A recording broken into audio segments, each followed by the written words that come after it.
भोर की कोमल रोशनी नदी के पानी में प्रतिबिंबित हो रही थी।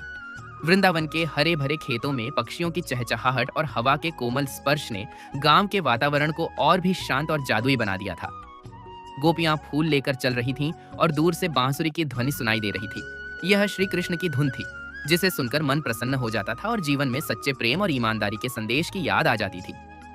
एक दिन श्री कृष्ण खेत में खड़े अपनी प्रिय बांसुरी बजा रहे थे। धुन का हर स्वर मानो सबके हृदय को छू रहा था।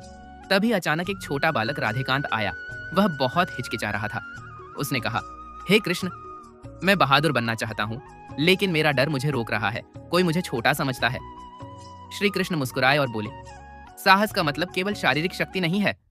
असली साहस तो अपने डर को जानना, उसका सामना करना और सत्य के मार्ग पर चलना है। उन्होंने राधेकांत को प्रणाम किया। बालक पहले तो थोड़ा हिचकिचाया, लेकिन श्री कृष्ण की दृष्टि पड़ते ही उसका भय कम हो गया। श्री कृष्ण ने कहा, यदि तुम्हारे अंदर विश्वास है तो तुम जो चाहो प्राप्त कर सकते हो।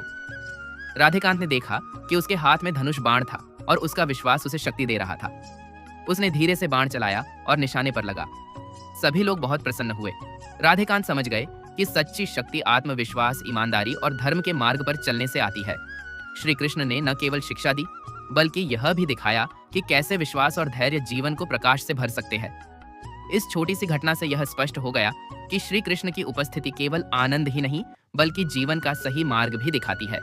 साहस, ईमानदारी और विश्वास की शक्ति किसी भी भय पर विजय प्राप्त कर सकती है और सच्ची शक्ति मन और धर्म से जुड़े रहने से आती है।